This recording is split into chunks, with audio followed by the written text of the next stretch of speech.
மாண்புமிகு பேரவைத் தலைவர்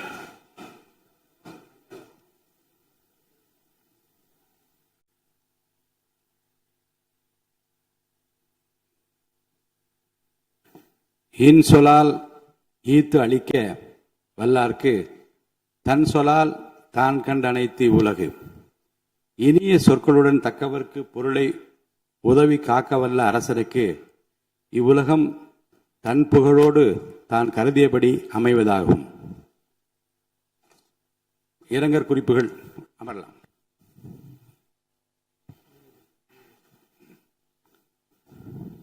இரங்கற் குறிப்புகள். தமிழ்நாடு சட்டமன்ற பேரவை முன்னாள் உறுப்பினரான திரு ஆ. சின்னசாமி அவர்கள் 14/6/2026 அன்றும் திரு வி.எஸ். காளிமுத்து அவர்கள் 29/4/2026 அன்றும் மறைவுற்ற செய்தியினை இப்பேரவைக்கு வருத்தத்துடன் தெரிவித்துக் கொள்கிறேன். திரு ஆ. சின்னசாமி அவர்கள் 2006-2011 ஆண்டுகளில் பேரணாம்பட்டு தொகுதியிலிருந்து தமிழ்நாடு சட்டமன்ற பேரவைக்கு தேர்ந்தெடுக்கப்பட்டு பாராட்டத்தக்க வகையில் பணியாற்றினார்கள். திரு வி.எஸ். காளிமுத்து அவர்கள் 2016-2021 ஆண்டுகளில் தாராபுரம் தொகுதியிலிருந்து தமிழ்நாடு சட்டமன்ற பேரவைக்கு தேர்ந்தெடுக்கப்பட்டு சிறந்த முறையில் பணியாற்றினார்கள். இம்முன்னாள் உறுப்பினரது மறைவால் அவர்களை பிரிந்து வருந்தும் அவரது குடும்பத்தினருக்கு ஆழ்ந்த இரங்கலையும் அனுதாபத்தையும் இப்பேரவையின் சார்பிலும் என் சார்பிலும் தெரிவித்துக் கொள்கிறேன். மறைந்த இப்பெருந்தகைகளுக்கு மரியாதை செலுத்தும் வகையில் மாண்புமிகு உறுப்பினர் அனைவரும் எழுந்து நின்று 2 மணித்துளிகள் அமைதி காக்குமாறு கேட்டுக்கொள்கிறேன்.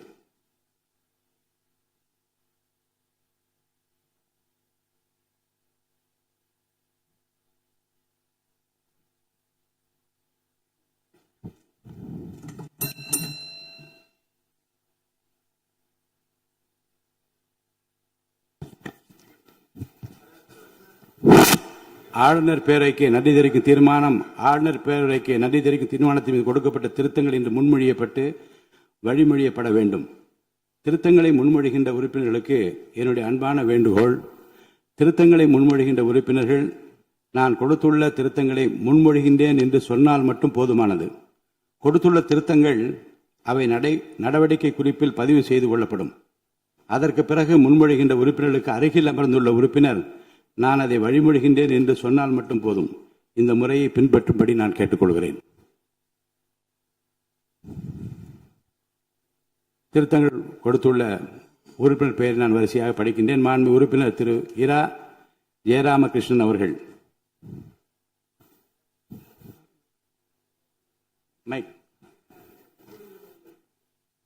என்னால் கொடுக்கப்பட்ட திருத்தங்களை முன்மொழிகிறேன். மாண்பு உறுப்பினர் திரு எம். ராஜு அவர்கள். இல்லையா? கொடுக்கப்பட்ட திருத்தங்களை நான் முன்மொழிகிறேன். பக்கத்தில் யாரும் வழிமொழிங்க. மாண்பு உறுப்பினர் திரு மு. திராவிடமணி அவர்கள். நான் கொடுக்கப்பட்ட திருத்தங்களை முன்மொழிகின்றேன். பக்கத்தில் வழிமொழிங்க ஒருத்தர். மாண்பு உறுப்பினர் திரு ச. சிவகுமார் அவர்கள். மாண்புமிகு பேரவைத் தலைவர்களே, நான் கொடுத்த திருத்தங்களை முன்மொழிகிறேன். அதை நான் வழிமொழிகின்றேன். மாண்பு உறுப்பினர் முனைவர் கோவை செழியன் அவர்கள்.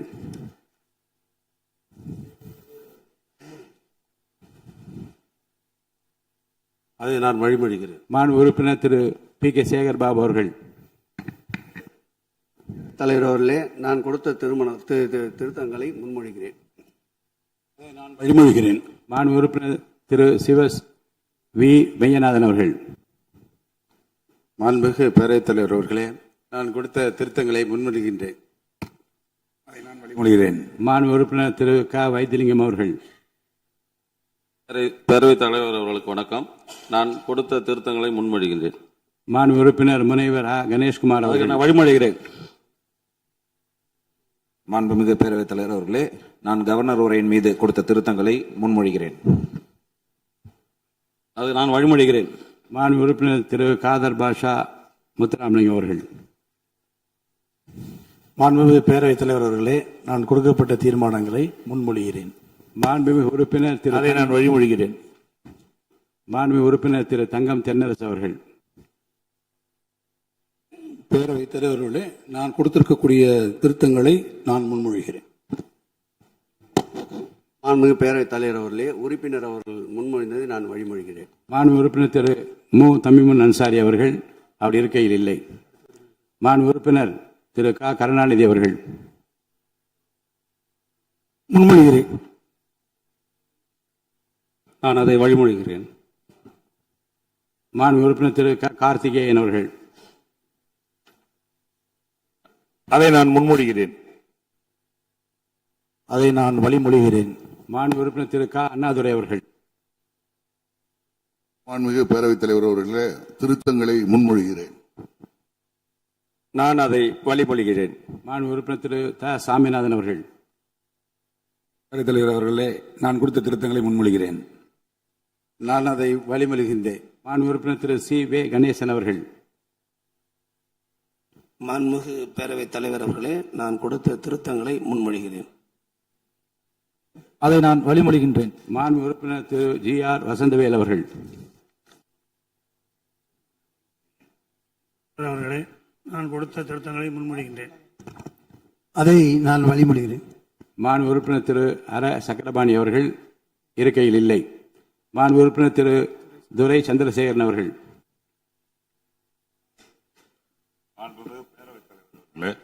என்னால் கொடுக்கப்பட்ட திருத்தங்களை முன்மொழிகிறேன்.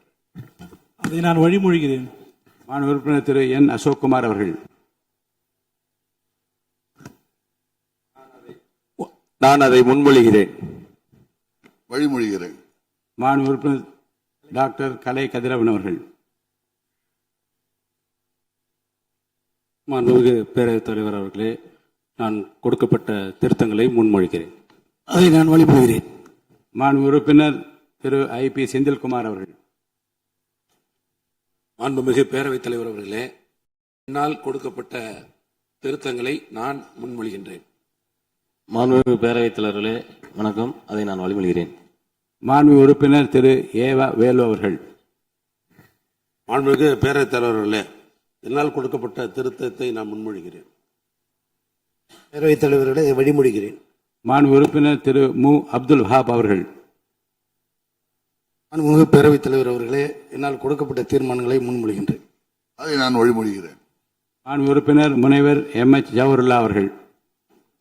மாண்புமிகு பேரவைத் தலைவர் அவர்களே, மேதகு ஆளுநரின் உரைக்கு நான் கொடுத்த 21 திருத்தங்களை முன்மொழிகிறேன். மாண்புமிகு பேரவைத் தலைவர் அவர்களே, மாண்புமிகு உறுப்பினர் முன்மொழிந்ததை நான் வழிமொழிகிறேன். மாண்புமிகு உறுப்பினர் திரு ஆ குட்டி என்கிற சுதாகர் அவர்கள். பேரவைத் தலைவர் அவர்களே, நான் கொடுத்த தீர்மானத்தை முன்மொழிகிறேன். அதை நான் வழிமொழிகிறேன். மாண்புமிகு உறுப்பினர் திரு அக்ரி எஸ்.எஸ். கிருஷ்ணமூர்த்தி அவர்கள். மாண்புமிகு பேரவைத் தலைவர் அவர்களே, மேதகு ஆளுநர் உரையின் மீது நான் கொடுத்துள்ள திருத்தங்களை முன்மொழிகின்றேன். மாண்புமிகு பேரவைத் தலைவர் அவர்களே, அதை வழிமொழிகிறேன். ஆளுநர் பேருரைக்கு நன்றி தெரிவிக்கும் தீர்மானத்தின் மீதான விவாதத்திற்கு பதிலுரை மாண்புமிகு முதலமைச்சர் அவர்கள்.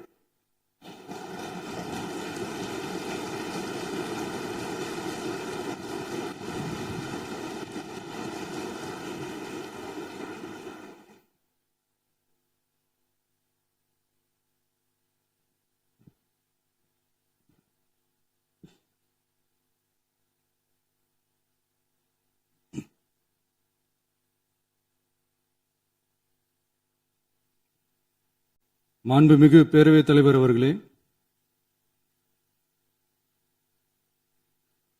மாபெரும் தலைவர்கள் வழிநடத்திய மாண்பும் மாபெரும் வரலாற்று சிறப்பு கொண்ட இந்த சட்டமன்ற பேரவையின் 17வது சட்டமன்ற பேரவைக்கு நம்மையும் நம்ம தமிழக வெற்றிக் கழகத்தை சார்ந்த சட்டமன்ற உறுப்பினர்களையும் தேர்ந்தெடுத்து அனுப்பின நிரந்தரமாக என் நெஞ்சில் குடியிருக்கும் தாயன்புமிக்க தமிழக மக்கள் அனைவருக்கும் என்னுடைய மனப்பூர்வமான நன்றிகள். 17வது சட்டமன்ற கூட்டத்தொடரின் முதல் ஆளுநர் உரையின் மீதான நன்றி தெரிவிக்கும் தீர்மானத்திற்கு பதிலுரை வழங்க வாய்ப்பளித்த மாண்புமிகு பேரவைத் தலைவருக்கு நம் வணக்கத்தை தெரிவித்துக் கொள்கிறோம். மாண்புமிகு பேரவைத் தலைவர் அவர்களே, இந்த 17வது மாமன்றத்தில் அதிகப்படியான 12 கட்சிகளை சேர்ந்த பிரதிநிதிகள் தேர்ந்தெடுக்கப்பட்டிருக்கும்.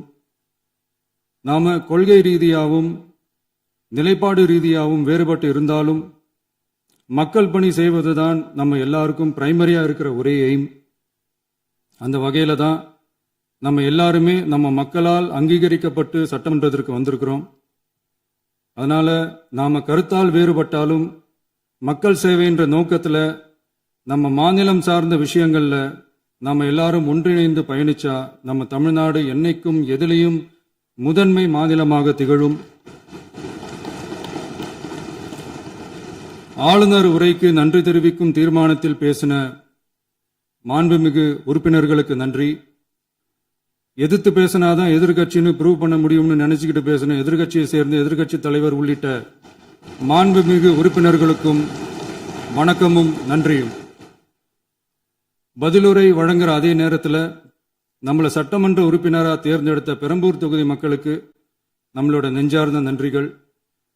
அதே மாதிரி ராஜினாமா பண்ணிட்டாலும் நம்மளை தேர்ந்தெடுத்த திருச்சி கிழக்கு மக்களுக்கும் இந்த மன்றத்தில் நம்மளோட நன்றியை பதிவு செய்கிறோம். அப்புறம் நம்மளோட அரசியல் பயணத்தை பற்றியும் கொஞ்சம் பதிவு செய்ய விரும்புகிறோம். நாம ஏதோ ஷூட்டிங்லேருந்து நேராக வந்து சிஎம் ஆன மாதிரியே சில பேர் ஒரு இமேஜ் கிரியேட் பண்ணுறாங்க. அவங்களுக்கு அவங்க ஆசைப்படுற லாங்குவேஜ்லேயே சொல்கிறோம், அது வெறும் ரீல் தான், ரியல் கிடையாது. ஒரு சாதாரண நடிகனாக நம்ம கெரியர் தொடங்குச்சு. அப்புறம் அப்படியே சின்சியராக உழைச்சி மேலே வந்தோம். நம்ம கெரியரில் நாம் மேலே வந்ததுக்கு இந்த விஜய் ஒருத்தன் மட்டுமே காரணம் இல்லை, அவனோட உழைப்பு மட்டுமே காரணம் இல்லை. இந்த விஜயோட உழைப்புக்கும் உயர்வுக்கும் பின்னாடி இருக்கிற ஒட்டுமொத்த தமிழ்நாட்டு மக்களோட அன்பும் அரவணைப்பும் தான் காரணம். ஒவ்வொரு வீட்டில் இருக்க ஒவ்வொருத்தரும் நம்மளை அவங்க வீட்டில் ஒருத்தனா ஏற்றுக்கிட்டது தான் நமக்கு கடவுளும் மக்களும் தந்த மிகப்பெரிய வரம். அதுக்காகவே கடவுளுக்கு சமமான நம்மளோட சொந்தங்களான தமிழக மக்கள் அனைவருக்கும் மீண்டும் மீண்டும் நன்றி. இப்படி நம்மளை தாயன்போடு அள்ளி அரவணைச்ச தமிழ்நாட்டு மக்களுக்கு நாம் எப்படியெல்லாம் துணையாக இருந்தோம், எப்படியெல்லாம் மக்களோட மக்களா இருந்தோம்னு சொல்றேன். 1990ஸ்லயே ரசிகர் மன்றமா இருந்தப்பவே மக்களுக்கு துணையா நிற்க ஆரம்பிச்சோம். அதுக்கப்புறம் நற்படி மன்றமாகவும் அதுக்கப்புறம் விஜய் மக்கள் இயக்கமாகவும் மாறி மக்களோட மக்களா நின்றுகிட்டு இருந்தோம். 2008 ஈழத் தமிழருக்கு ஆதரவா உண்ணாவிரதம் போராட்டம் செஞ்சோம். போர் முடிவுக்கு வரணும், நம்ம தொப்புள் கூடிய உறவுகளான ஈழத் தமிழர்களுக்கு பாதுகாப்பான நிம்மதியான ஒரு வாழ்வு கிடைக்கணும்னு அன்னைக்கே கோரிக்கை வச்சோம். 2009 ஆரம்பிச்ச விஜய் மக்கள் இயக்கம் வழியா நம்மளோட மக்கள் நல பணிகளை எக்ஸ்டெண்ட் அண்ட் எக்ஸ்பேண்ட் பண்ணிக்கிட்டே வந்தோம். கல்விக்கு துணையா இருந்தோம், சோஷியல் சர்வீஸ் செஞ்சோம், வெள்ள நிவாரணத்துல துணையா இருந்தோம், கொரோனா காலத்துல மக்களுக்கு தோள் கொடுத்தோம்.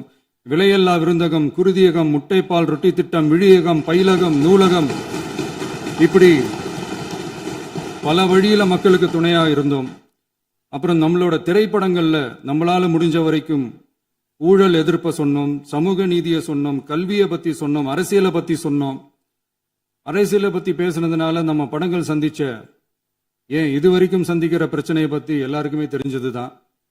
இது மட்டும் இல்லாம 2011 நாகப்பட்டினத்துல மீனவர் பிரச்சனைகளுக்கு ஆதரவா ஒரு பெரிய பொதுக்கூட்டம் நடத்தினோம்.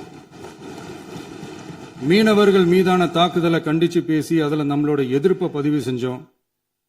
2017 ஜல்லிக்கட்டு போராட்டத்தில் தமிழர் பண்பாட்டு உரிமைக்கான நம்மளோட ஆதரவை தெரிவிச்சோம்.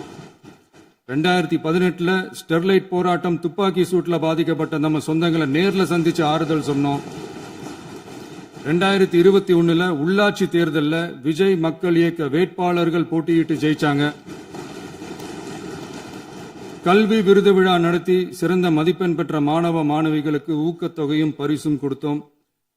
2024 தமிழக வெற்றி கழகத்தை ஆரம்பிச்ச உடனேயே CAA-வை எதிர்த்து அறிக்கை விட்டோம். அரசியல் கட்சி ஆரம்பிச்சு விழுப்புரம் மாவட்டத்தில் விக்கிரவாண்டியில நம்மளோட முதல் மாநில மாநாட்டிய வெற்றி கொள்கை திருவிழாவை நடத்தினோம். தந்தை பெரியார், பெருந்தலைவர் காமராஜர், அண்ணல் அம்பேத்கர், வீரமங்கை வேலுநாச்சியார், மக்கள் சேவகர் அஞ்சலை அம்மாள்னு நம்மளோட 5 கொள்கை தலைவர்களை அறிவிச்சோம். இந்தியாவிலே 2 பெண் ஆளுமைகளை கொள்கை தலைவர்கள் அறிவிச்ச ஒரே கட்சி நம்ம டிவிக்கு மட்டும்தான் என்ற பெருமையோடு அறிவிச்சோம். பெரியார் சொன்ன மாதிரியே அவர் சொன்னதுல நமக்கு ஏற்புடையதை மட்டும் எடுத்துக்கிட்டோம். அவரோட கடவுள் மறுப்பு கொள்கையில நமக்கு உடன்பாடு இல்லைன்னு ஓப்பனா அறிவிச்சோம். நமக்கு கடவுள் நம்பிக்கை உண்டுன்னு அறிவிச்சோம். யாரோட நம்பிக்கைக்கும் நாம் எதிரானவங்க இல்லைன்னு தெளிவா அறிவிச்சோம். பெண் கல்வி, பெண்கள் முன்னேற்றம், சமூக சீர்திருத்தம், சமூக நீதி, இப்படி பெரியாரோட கருத்துக்களை நிறையவே ஏத்துக்கிட்டோம்னு அறிவிச்சோம். அண்ணல் அம்பேத்கரோட சம வாய்ப்பு, சம நீதி, சமத்துவத்தை ஃபாலோ பண்ணுவோம்னு அறிவிச்சோம். பெருந்தலைவர் காமராஜரோட மதச்சார்பின்மையை ஏத்துக்கிட்டதோட அவரோட நேர்மையான நிர்வாகத்தையே ஒரு கொள்கையா ஏத்துக்கிட்டோம்னு அறிவிச்சோம். வீரமங்கை வேலு நாச்சியாரோட மண் மீட்பையும் சமூக நல்லிணக்கத்தையும் பின்பற்றுவோம்னு அறிவிச்சோம். மக்கள் சேவகர் அஞ்சலை அம்மாளோட விடுதலை வேட்கையையும் மக்களோட வாழ்வாதாரத்துக்காக உறுதியாக நிற்கிறதையும் பின்பற்றுவோம்னு சொன்னோம். எல்லாருக்கும் எல்லாமும் கிடைக்கணும், எம் மதமும் நம் மதம்னு சொல்லி மதச்சார்பற்ற சமூக நீதி தான் நம்ம கொள்கைன்னு அறிவிச்சோம். நம்ம கொள்கை எதிரி யாரு, அரசியல் எதிரி யாருன்னு ஓப்பனா அறிவிச்சோம். எல்லாத்துக்கும் மேல பிறப்புக்கும் எல்லா உயிர்க்கும்ன்றத நம்மளோட அடிப்படை அரசியல் கோட்பாட்டா அறிவிச்சுட்டு தான் அரசியலுக்கே வந்தோம். நம்ம மதுரை மாநாட்டில் நம்மளோட தேர்தல் அரசியல் மற்றும் ஆட்சி அதிகார அரசியல் வழிகாட்டியா அறிஞர் அண்ணாவையும் புரட்சி தலைவர் எம்ஜிஆரையும் ஏத்துக்கிட்டதா அறிவிச்சோம். அப்புறம் இன்னனையும் நாம இங்க பதிவு செஞ்சே ஆகணும். எல்லாரும் கட்சி ஆரம்பிச்சுட்டு தான் ஒவ்வொரு வீட்டுக்குள்ளேயும் போவாங்க. ஆனா நாம ஒவ்வொரு வீட்டுக்குள்ளேயும் போனதுக்கு அப்புறம் தான் கட்சியவே ஆரம்பிச்சிருக்கிறோம். ஒவ்வொரு வீட்டில் ஒவ்வொருத்தரும் நம்மள அவங்க பிள்ளையா, மகனா, அண்ணனா, தம்பியா ஏத்துக்கிட்டதும் இயல்பா நடந்துச்சு. தமிழ்நாட்டு மக்களோட மனசுக்குள்ள போறதுக்கு நாம பட்ட பாடு நமக்கு மட்டும்தான் தெரியும். இதெல்லாம் புரிஞ்சாலும் புரியாத மாதிரி இருக்கிறவங்க தான் நம்மள நடிகன் என்று சொல்லியும் நம்ம கட்சிய நடிகன் கட்சின்னு சொல்லியும் சில நக்கல், நையாண்டி இதெல்லாம் பேசுவாங்க. அதை பத்தி நமக்கு கவலை இல்லைன்னு வைங்க. இப்படி நம்ம அரசியல் பயணம் ரொம்ப டிரான்ஸ்பரண்டா தான் ஆரம்பிச்சிருக்கு. இந்த 2026 தேர்தலில் கூட்டணியே இல்லாமல் தனியா நின்னோம். மக்கள் நம்மள தெளிவா புரிஞ்சுக்கிட்டதாலையும் நம்ம டிவிகே தோழர்களோட உழைப்பாலையும் நாம 35% வாக்குகளை வாங்கினோம். 1,72,00,000 வாக்குகளோட தமிழ்நாட்டிலேயே தனி பெரும் கட்சியா வந்தோம். தமிழக மக்களாலையும் நம்மளோட ஆதரவு இயக்கங்களாலையும் இதோ இன்னைக்கு இங்க நம்ம டிவிகே ஆளும் கட்சியா உட்கார்ந்துருக்கிறோம். இந்த ஆளும் கட்சியா ஆனதும் அவ்வளவு சாதாரணமாலாம் நடந்துடல. 2.25 வருஷத்துல ஆட்சிக்கு வந்துட்டீங்கன்னு ரொம்ப கிண்டலா கேலியா சிலர் பேசுறாங்க. எங்களோட இந்த 2.25 வருஷ டிராவல்ல எவ்வளவு வலியும் வேதனையும் இருக்குது. நம்மளோட மக்கள் சந்திப்புக்கே அவ்வளவு இடையூறு, அவ்வளவு தடைகள், ஊர் உலகத்துல யாருக்கும் இல்லாத ஒன்னா நமக்கு மட்டுமேன்னு தனியா ஸ்பெஷலா எக்ஸ்க்ளூசிவா நிறைய நிபந்தனைகள், நெருக்கடிகள், கட்டுப்பாடுகள், நம்மளை சந்திக்க வர்ற மக்களுக்கு சரியான பாதுகாப்பு இல்லாம, நம்ம கூட்ட நிகழ்ச்சிக்கு போதுமான பாதுகாப்பு இல்லாமன்னு இன்னும் வெளியே சொல்ல முடியாத நிறைய சூழ்ச்சிகள் எல்லாத்தையும் தாண்டி தான் நாம் இந்த இடத்துக்கு வந்திருக்கிறோம். But still miles to go. நம்ம டிராவல்ல எல்லாத்துக்கும் உச்சமா நம்மளோட சொந்தங்கள், நம்மளோட உறவுகள், 41 பேர் கரூர் சம்பவத்தில் இழந்த வேதனை எல்லாம் எப்படி சொல்றதுனே தெரியல. நம்ம மனசை விட்டு என்னைக்கும் அந்த வலியும் வேதனையும் நீங்கவே நீங்காது. அதுலயும் நம்ம மேலேயே பழி போட்ட கொடுமையெல்லாம் இருக்கும் பாருங்க, அதெல்லாம் வேற லெவலுங்க. என்னத்துக்கு அப்படியெல்லாம் செஞ்சாங்கன்னு தெரியல. அரசியல்னா இப்படியெல்லாம் கொடூரமா இருக்கணுமா என்ன? சரி விடுங்க. இந்த விஜய் இவனோட மக்களுக்காக எதையும் தாங்க தயாராகிட்டான். இவ்வளவு பெயின்ஃபுல்லான நம்ம பொலிட்டிக்கல் டிராவல்ல நம்மளோட மிகப்பெரிய ஆறுதலும் பலமும் என்ன தெரியுமா? என் நெஞ்சில் குடியிருக்கும் என்னோட தமிழ்நாட்டு மக்களும், என் உயிருக்கு உயிரான என்னோட தோழர்களும் தான். அவங்களோட பலத்தால தான். அன்னைக்கு 1967 முன்னாள் முதல்வர் மாண்புமிகு அறிஞர் அண்ணா அவர்கள் தலைமையில் அமைஞ்ச சாமானியர்களோட ஆட்சி மாதிரி, 1977 முன்னாள் முதல்வர் மாண்புமிகு புரட்சி தலைவர் எம்ஜிஆர் அவர்கள் தலைமையில் அமைஞ்ச மிக சாமானியர்களோட ஆட்சி மாதிரி, இதோ இன்னைக்கு அதே வரிசையில 2026 சட்டமன்ற தேர்தலில் இந்த விஜயோட தோழர்கள் இடம்பெற்ற ஒரு மிக மிக சாமானியர்களின் ஆட்சி அமைஞ்சிருக்கு. வாகை சூடும் வரலாறு திரும்பி இருக்கிறது. இப்படி ஒரு தீர்ப்பை மக்கள் அளிச்சதுனாலதான் தமிழக வரலாற்றில் ஒரு மகத்தான கூட்டணி ஆட்சியை நாம் அமைச்சிருக்கிறோம். இளைஞர்களால என்ன செய்ய முடியும், பெண்களால என்ன செய்ய முடியும்னு கேட்டவங்களுக்கான பதில் தான் இன்னைக்கு அமைஞ்சிருக்கிற நம்ம ஆட்சி. ஒரே ஒரு குடும்பம் மட்டும் முக்கியம்னு சொல்றது நம்மளோட ஆட்சி அதிகார அரசியல் இல்ல. தமிழ்நாட்டில் இருக்கிற ஒவ்வொரு குடும்பமும் முக்கியம்னு சொல்றது தான் நம்ம அரசியல். நம்மளோட ஆட்சி அதிகாரம் அதான் நம்மளோட மனசாட்சி உள்ள மக்களாட்சி. இந்த 2026 தேர்தலில் யாராலும் உடைக்கவே முடியாதுன்னு சொன்ன மதத்தை உடைச்சோம், சாதியை உடைச்சோம், முக்கியமா காசு கொடுத்து ஓட்டு வாங்குற ஒரு நச்சு கலாச்சாரத்தையே சுக்கு நூறா தூள் தூளா உடைச்சிருந்தோம். நாம கிளீன் கவர்னன்ஸ் அண்ட் குட் கவர்னன்ஸ்ல உறுதியா இருக்கிறோம். இப்ப மட்டும் இல்ல, எப்பவுமே இப்படிதான் இருப்போம். இதுல 100% இது உண்மைன்றதுனாலதான் பாரம்பரியமான தினத்தந்தி பத்திரிகை ஊழலின் ஊற்றுக்கண் அடைக்கப்படுகிறதுன்னு 16/6/2026 அன்னைக்கு ஒரு தலையங்கமே எழுதியிருக்கு. ஒரு தவறு செய்தால் அது தெரிந்து செய்தால் அவன் தேவன் என்றாலும் விடமாட்டேன் என்று எம்ஜிஆர் அன்று பாடினார். அதை இன்று விஜய் செயலில் காட்டுகிறார்னு அந்த எடிட்டோரியல்ல எழுதியிருக்கு. இந்த நேரத்தில் தினத்தந்திக்கு நம்மளோட நன்றியை தெரிவிச்சுக்கிறோம். அரசியலுக்கு வந்து 2 வருஷம் தான் ஆகுது. உங்களுக்கு என்ன தெரியும், உங்களால என்ன முடியும்னு கேலியா கேட்டவங்களுக்கு தினத்தந்தியோட பதிலை இப்போதைக்கு போதும்னு நினைக்கிறேன். என்னென்னமோ செய்வான்னு சொல்றானே இந்த விஜய், பல வருஷமா இருக்கிற ஒரு பதவி வெறி பிடிச்ச அரசியலை உடைச்சி எப்படி செய்வான்னு நம்ம மக்களை யோசிச்சிருவாங்க. இதோ இப்போ நம்ம மக்களுக்கு புரிஞ்சிருக்கும். இப்பவும் சொல்றோம், இது வெறும் ஆரம்பம் தாங்க. இந்த மாபெரும் சபையிலிருந்து கேட்கிற மக்களே, நமக்கு கொஞ்சம் அவகாசம் கொடுங்க. இதுக்கு முன்னாடி, அதாவது 2017 கடைசியில இருந்து 2026 ஏப்ரல் வரைக்கும் இருந்த புண்ணியவான்கள் ஆட்சியில ஒவ்வொரு டிபார்ட்மெண்ட்லயும் போட்ட ஏராளமான ஓட்டைகளை அடைச்சிக்கிட்டே படிப்படியா மக்களுக்கு நல்லதையும் செஞ்சுக்கிட்டே வருவோம். அதனாலதான் நமக்கு எதிரா யார் யாரோ சேரவே மாட்டாங்கன்னு நினைச்சவங்க எல்லாம் ஒன்னா சேர்றாங்க. நம்ம ஆட்சிக்கு டேட்டு குறிக்கிறாங்க.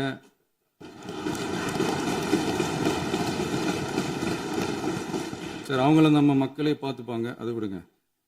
நாம ஆட்சிக்கு வந்து சரியா 40 நாள் ஆகுது. அதுக்குள்ள என்ன செஞ்சீங்கன்னு கேட்கிறாங்க. ஒரு லிஸ்ட் ஒன்னு சொல்றேன் கேளுங்க. பெண்கள் பாதுகாப்புக்காக சிங்கப்பெண் சிறப்பு படை, 200 யூனிட் வரை கட்டணமில்லா மின்சாரம், போதைப் பொருள் ஒழிப்புக்காக தனிப்படை, குறுவை நெல் சாகுபடியை ஊக்குவிப்பதற்காக 134.83 கோடி சிறப்பு தொகுப்பு திட்டம், வழிபாட்டு தலம், ஸ்கூல், பஸ் ஸ்டாண்டுன்னு அதுக்கு பக்கத்தில் இருக்கிற 717 மதுபான கடைகள் மூடப்பட்டன.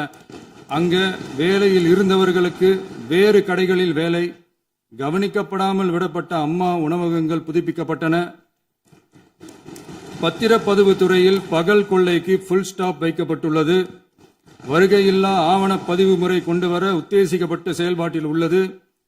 அரசு மற்றும் தனியார் மருத்துவமனையில் ஸ்கேன் மையங்களில் கருவுறுவதற்கு முன் மற்றும் பின் ஏற்படும் தவறுகளை கண்காணிக்கவும், மருத்துவ நிறுவனம் முறைப்படுத்தும் சட்ட விதிகள் பின்பற்றப்படுகிறதா என கண்காணிக்கவும், மருத்துவ மற்றும் ஊரக பணிகள் இயக்கத்தின் பயன்பாட்டிற்காக 40 புதிய வாகனங்கள் வழங்கப்பட்டுள்ளது. கூட்டுறவு வங்கியின் ஏழை எளிய மக்கள் வாங்கிய கடனுக்கு முதல் முத்தாய்ப்பாக ரூபாய் 2045 கோடி தள்ளுபடி வழங்கி ஆணையிடப்பட்டுள்ளது. ஒன்றிய அரசிடம் கேட்டுக்கொண்டதற்கிணங்க கடந்த 2 வருடமாக நிறுத்தி வைக்கப்பட்ட இருந்த ஜல் ஜீவன் மிஷன் திட்டம் புதுப்பிக்கப்பட்டு ஜல் ஜீவன் மிஷன் திட்டம் 2.0 நடைமுறைக்கு கொண்டு வரப்பட்டுள்ளது. 18,500 கோடி அளவில் உறுதியளிக்கப்பட்ட காஞ்சிபுரம் மாவட்டத்தில் மைய விரிவாக்க திட்டம், கோயம்புத்தூரில் மின்னணு பொருட்கள் மற்றும் மின்னணு அமைப்புகள் உற்பத்தி திட்டம் மற்றும் திருவள்ளூர் மாவட்டத்தில் காட்டுப்பள்ளி LNT கப்பல் கட்டும் தளம் விரிவாக்க திட்டத்திற்கு ஒப்பந்தங்கள் போடப்பட்டுள்ளன. அனைத்து நிர்வாக நடவடிக்கைகளும் மின்னணு முறையில் மாற்றம் கொண்டு வர நடவடிக்கை எடுக்கப்பட்டு வருகிறது. சட்டவிரோத கல்குவாரி மற்றும் அனுமதியின்றி கனிமங்களை எடுத்துச் செல்வது தடுக்கப்பட்டுள்ளது. பல்வேறு குவாரிகள் சீல் வைக்கப்பட்டுள்ளன. கனிமங்களை கண்காணிப்பது, எல்லைகளை நிர்ணயிப்பது மற்றும் ஆளில்லா விமானம் மூலம் அளவீடு செய்வது போன்றவற்றை செயல்படுத்துவதற்கான பணிகள் மேற்கொள்ளப்பட்டு வருகின்றன. அனைத்து துறைகளிலும் அலுவலர் தலையீடு இல்லாமல் லஞ்ச லாவண்யமற்ற தமிழகத்தை உருவாக்க அனைத்து நடவடிக்கைகளும் முடுக்கிவிடப்பட்டுள்ளது. இதெல்லாம் சாம்பிள் தான், இன்னும் இருக்கு. இந்த வெறும் 40 நாளுக்குள்ளேயே இவ்வளவு செஞ்சிருக்கோம்னா இனி வர்ற நாட்கள்ல கொஞ்சம் கொஞ்சமா படிப்படியா ஸ்டெடியா உழைச்சி லஞ்சலாவணம் இல்லாத ஊழல் இல்லாத பெண்களுக்கு பாதுகாப்பான சுதந்திரமான டிரான்ஸ்பரண்டான தமிழ்நாட்டை நம்ம சொந்தங்களான தமிழக மக்களுக்கு தர்றது தான் நம்மளோட ஒன் அண்ட் ஒன்லி டார்கெட். கண்டிப்பா அதை நிறைவேற்றியே காட்டுவோம். 8 கோடி மக்கள் நம்மளோட இருக்கிறப்போ ஏங்க அதை செய்ய முடியாது? மாண்புமிகு பேரவைத் தலைவர் அவர்களே, தமிழ்நாட்டின் கருவூலம் எப்படி திசை மாறி உருமாறி தேய்ந்து ஓய்ந்து கிடைக்கிறதுன்னு சொன்னாங்க. திசை மாறி உருமாறி தேய்ந்து ஓய்ந்துன்னு வசனம் மாதிரி ரைமிங்கா இல்லாம வளமான இலக்கியமா இதே சபையில பேசினவங்களோட திறமையான ஆட்சியில நடந்த நிதி மேலாண்மையை பத்தி வெள்ளை அறிக்கையா வெளியிட்டோம். வெள்ளை அறிக்கை வந்ததிலிருந்தே கண்ணை கட்டுதுங்க. அந்த காலத்துலதான் பிள்ளையோ பிள்ளை தொல்லையோ தொல்லைன்னு சொன்னாங்க. அதே மாதிரி தாங்க அவங்க ஆட்சியாலையும் அவங்களாலையும் இன்னைக்கு தமிழ்நாட்டுக்கே தொல்லையோ தொல்லை. இப்படி ஒரு நிலைமையை உண்டாக்கி வச்சுட்டு இவங்க சொல்றாங்க நமக்கு ஆட்சி செய்ய தெரியாதுன்னு. நம்ம அமைச்சர்களுக்கும் நம்ம சட்டமன்ற உறுப்பினர்களுக்கும் ஒன்னும் தெரியாதுன்னு. ஆமாங்க, எங்களுக்கு தெரியாதுதான். எங்க சட்டமன்ற உறுப்பினர்களுக்கும் அமைச்சர்களுக்கும் மக்கள் பணி செய்ய தெரிஞ்ச அளவுக்கு மக்கள் பணத்தை சுருட்ட தெரியாதுதான்.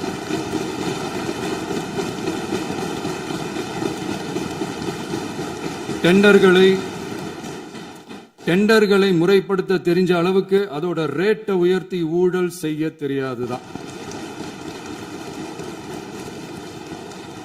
பதவி உயர்வு வழங்கவும் பணி இடமாற்றம் கலந்தாய்வு நடத்தவும் தெரியுமே தவிர பதவி உயர்வுக்கும் பணியிட மாற்றத்திற்கும் பணம் பறிக்க தெரியாதுதான். புதிய பணியிடங்கள் உருவாக்க தெரியுமே தவிர அந்த பணியிடங்களை பணத்துக்கு விற்க தெரியாதுதான்.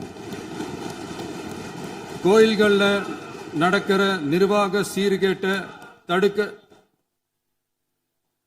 நீங்க பேசுங்க, நீங்க கண்டிப்பா பண்ணுங்க. கோயில்கள்ல நடக்கிற நிர்வாக சீர்கேட்டை தடுக்க தெரியுமே தவிர கோயில் பணத்தை கொள்ளையடிக்க தெரியாதுதான். தங்கத்தை உருக்கி தாரை வார்க்க தெரியாதுதான். கனிம வளத்தை பாதுகாக்க தெரிஞ்ச அளவுக்கு கனிமத்தை வித்து கொள்ளையடிக்க தெரியாதுதான். அரசு வருமானத்தை அரசு கஜானாவுக்கு மாத்த தெரிஞ்ச அளவுக்கு அந்த பணத்தை தனிப்பட்ட கஜானாவுக்கு மடை மாத்த தெரியாதுதான். போதை கலாச்சாரத்தை தடுக்க தெரிஞ்சவங்களுக்கு போதை கலாச்சாரத்தை வளர்க்க தெரியாதுதான். நம்ம குடும்பத்தில் இருக்கிற பாட்டி அம்மா அக்கா தங்கச்சி குழந்தைங்களை பெண்களை மதிக்க தெரிஞ்சவங்களுக்கு ஓசி பஸ் 1000 ரூபாய் கேஸ் இப்படிலாம் பேச தெரியாதுதான். எங்க உறுப்பினர்களுக்கும் அமைச்சர்களுக்கும் மக்கள் சேவை தெரிந்த அளவிற்கு சுயநல தேவையை செஞ்சிக்க தெரியாதுதான். அதனாலதான் சொல்றோம், எங்களை பார்த்து எதுவும் தெரியாதுன்னு சொல்றவங்களுக்கு சொல்றோம், இதெல்லாம் எங்களுக்கு தெரியாதுதான். உங்களை மாதிரி முறைகேடுகளை செய்யறத நாங்க தெரிஞ்சுக்கவும் போறதில்ல, தெரிஞ்சுக்கவும் ஆசைப்படல. அத கடைசி வரைக்கும் எங்களுக்கு தெரியாமலே இருந்துட்டு போகட்டும். அதனால நாங்களும் எங்க மக்களும் வெரி வெரி ஹாப்பி தான். மாண்புமிகு பேரவைத் தலைவர் அவர்களே, எதிர்ப்பவர்கள் எதிர்க்கட்சி என்பதற்காக எங்கள் ஆட்சி மீது 1000 பழி போடலாம். ஆனாலும் தமிழக மக்களுக்கு உண்மையை உணர்த்த வேண்டியது நம்மளோட கடமை. மின்வெட்டை பொறுத்தவரை தமிழ்நாடு மின்மிகை மாநிலமாக இருந்தாலும் கடந்த காலங்களில் ஏற்பட்ட நிர்வாக குளறுபடிகளும் மின்சார சாதனங்கள் மற்றும் மின் மாற்றிகளில் ஏற்படும் பழுதாலும் வேண்டுமென்றே சிலரின் நடவடிக்கைகளாலும் இந்த மின்வெட்டிற்கு காரணமாக உள்ளது. மின் விநியோக மீட்பு நடவடிக்கைகளை ஒருங்கிணைப்பதற்காக எதிர்பாராமல் இரவு நேரங்களில் ஏற்படும் மின் தடங்களை விரைந்து சரி செய்வதில் 10 உயர்மட்ட கண்காணிப்பு குழுக்கள் மற்றும் 125 சிறப்பு மின் தடை நீக்க ரோந்து வாகனங்கள் வழங்கப்பட்டு 24 மணி நேரமும் கண்காணிக்கப்படுகிறது. கூடுதலாக தற்போது 77 புதிய மின் தடை நீக்க மையங்களும் உருவாக்கப்பட்டுள்ளன. விரைவில் இந்த மின்வெட்டு நிலைமை அறவே நீக்கப்படும்.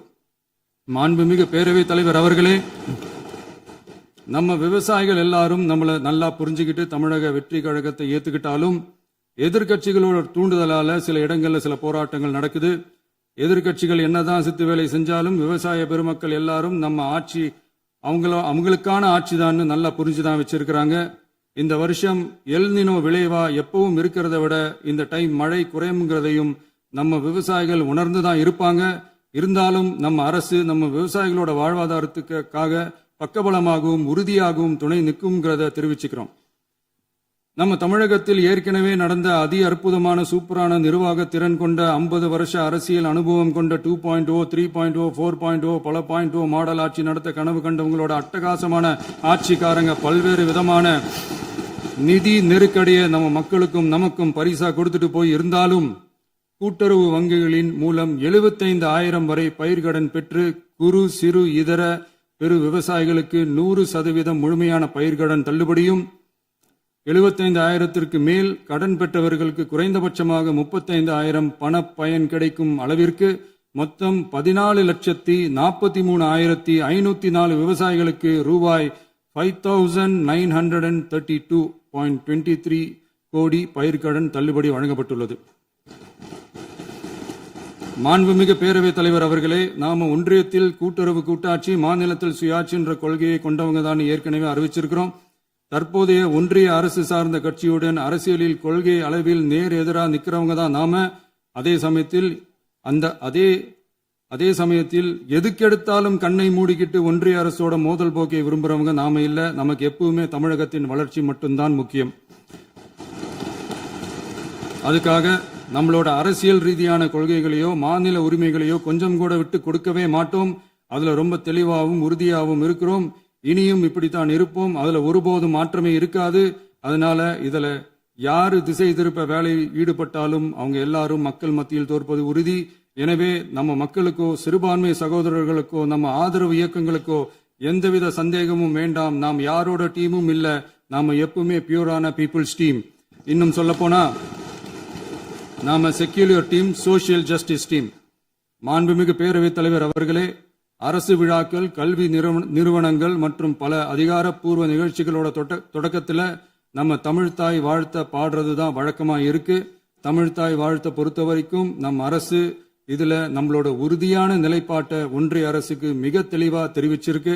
அது இல்லாம இதில் மாநில அரசின் கொள்கைக்கு ஏற்ப ஒன்றிய அரசின் அறிவிக்கையில் திருத்தம் மேற்கொள்ள கோரிக்கையும் விடுக்கப்பட்டுள்ளது. நீட் தேர்வை பொறுத்தவரை கிராமப்புற மற்றும் பொருளாதார ரீதியாக பின்தங்கிய மாணவர்களுக்கு சமமான வாய்ப்பை வழங்குவதில்லை. மருத்துவ கல்வியில் சமூக நீதி மற்றும் சம வாய்ப்பை நீட் பாதிக்கிறது என்பதை உணர்கிறோம்.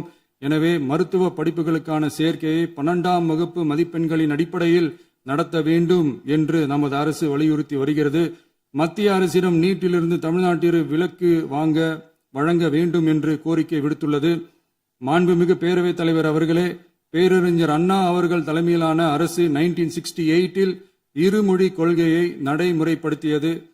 தமிழ் ஆட்சி மொழி, தமிழ் மொழியை பாதுகாப்பது, மாணவர்களுக்கு ஆங்கிலத்தின் மூலம் உலக அளவிலான வாய்ப்புகளை வழங்குவது, எந்த ஒரு மொழியையும் கட்டாயமாக திணிப்பதை தவிர்ப்பது மற்றும் எதிர்ப்பது, நிலத்தின் மொழி மற்றும் பண்பாட்டு அடையாளத்தை பேணுவது என்பதை நம் தமிழக வெற்றிக் கழக ஆட்சி ஏற்றுக்கொண்டுள்ளது.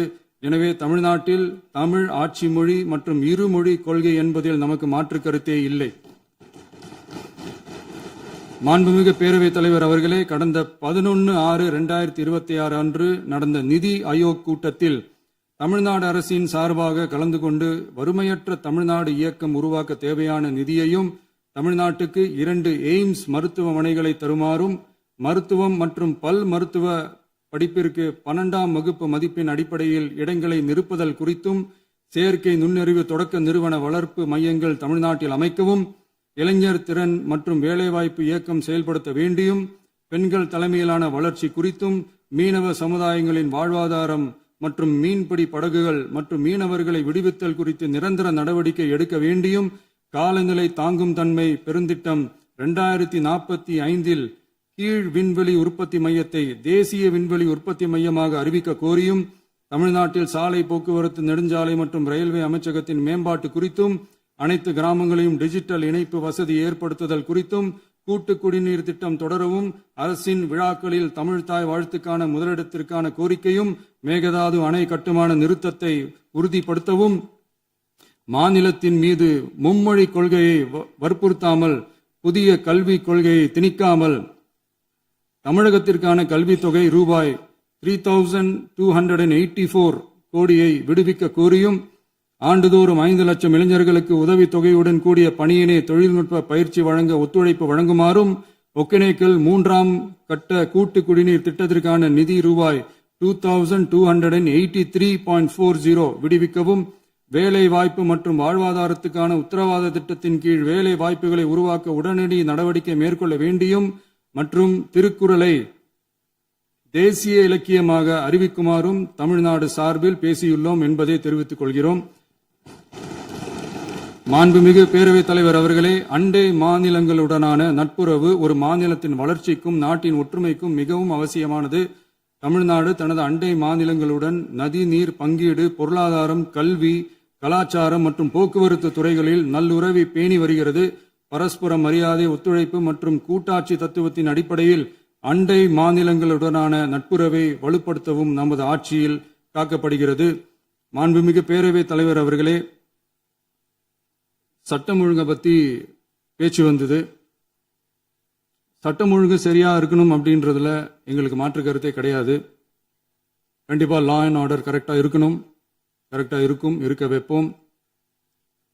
அதே மாதிரி பெண்கள் பாதிக்கப்படுறதையும் இங்க யாராலையும் சகிச்சுக்கவே முடியாது. அதுக்கான கடுமையான நடவடிக்கைகள் நம்ம அரசு எடுத்துக்கிட்டு இருக்கிறோம். இந்த சிங்கப்பெண் சிறப்பு அதிரடிப்படை கூட அதுக்கான ஒரு ஃபர்ஸ்ட் ஸ்டெப் தான். அதே மாதிரி இந்த போதைப் பொருள் நடமாட்டம் அதை கண்ட்ரோல் பண்றதுக்கும் நம்ம அரசு கடுமையான நடவடிக்கைகள் எடுத்துக்கிட்டு இருக்கிறோம்.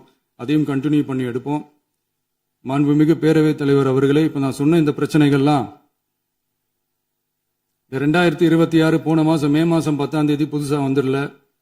இதெல்லாம் பல வருஷமா இருக்கிற பிரச்சனைகள் தான், பல வருஷமா கண்டுக்காம விட்ட பிரச்சனைகள் தான். இன்னைக்கு எதிர்கட்சிக்காரங்க அதை பத்தி கேட்கும் போது எனக்கு அது அக்கறையா தெரியல, அவதூறு அரசியலா தான் தெரியுது, பழி போடுற அரசியலா தான் தெரியுது. இப்படி அவதூறு பழி போடுறவங்களை பார்த்து ஒன்னே ஒன்று தான் கேட்கணும்னு தோணுது. கடந்த 9-10 மாசமா நம்ம ஸ்டேட்ல சட்டம் ஒழுங்கு டிஜிபியே இல்லை. சட்டம் ஒழுங்கு டிஜிபியை போடுங்கன்னு சொல்லி எல்லாம் ஓஞ்சி போயிட்டோம். போன ஆட்சியில நடந்ததுக்கெல்லாம் இப்பதான் விடையே கண்டுபிடிக்கிறோம் நம்ம ஆட்சியில்.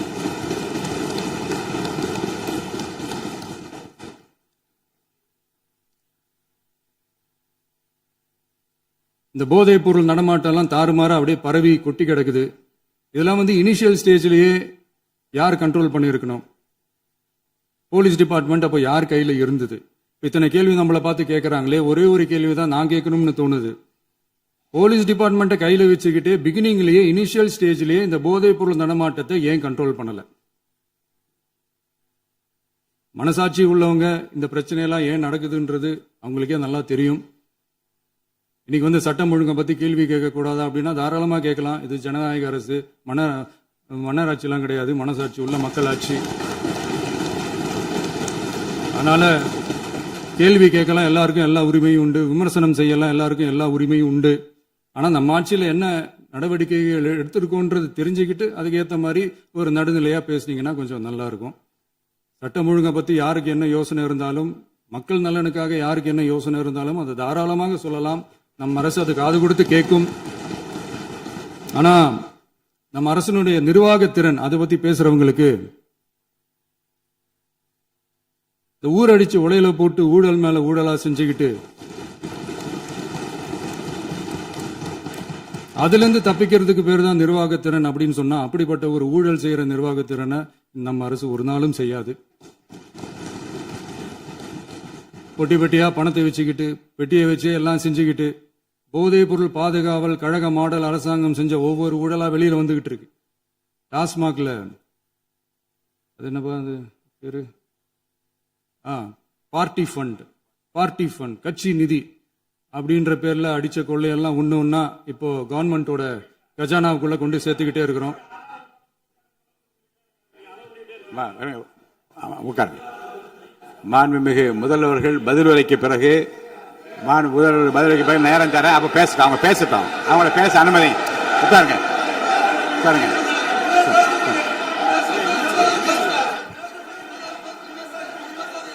மாண்புமிகு அலோவ் பண்றேன் உட்காருங்க. மாண்பு உறுப்பினர்கள் நீங்க இங்க உட்காருங்க, அமைதியா உட்காரு. நீங்க எல்லாம் உட்காருங்க. உட்காருங்க.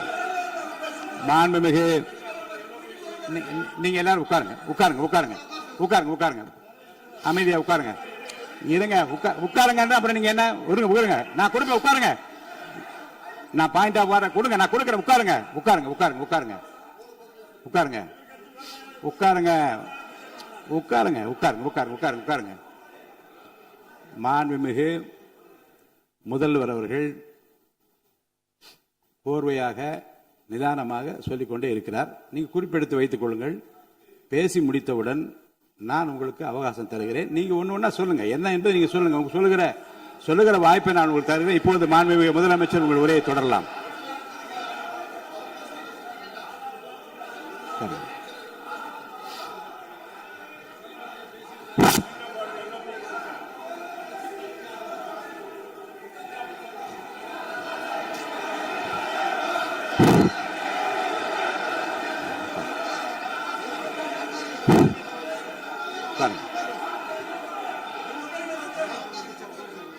நான் எழுந்த பிறகு உட்கார்றதா முறை. உட்காருங்க, எல்லாரும் உட்காருங்க. தேசிய உட்கார். நான் அலோவ் பண்றேன். உட்காருங்க, அமைதியா உட்காருங்க. நான் அலோவ் பண்றேன். அமைதியா உட்காருங்க. உட்காருங்க. அங்க இருந்து குரல் கொடுக்காதீங்க. உட்காருங்க.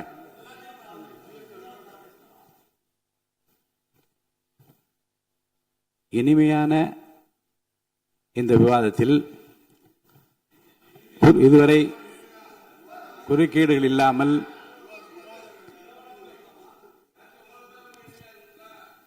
கொஞ்சம் அமைதியா இருங்க.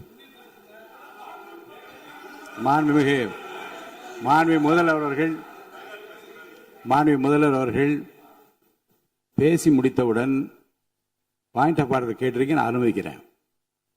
எதிர்க்கட்சி தலைவருக்கு மட்டும் நான் அனுமதி தருகிறேன். அவர் எழுந்து பேசலாம். முதலமைச்சர் நீங்க கண்டினியூ பண்ணி முடிக்கலாம். நீ எல்லாரும் எழுந்துச்சீங்கன்னா சரி வராது. உட்காருங்க. நான் சொல்லியிருக்கேன். உட்காருங்க உட்காருங்க உட்காருங்க.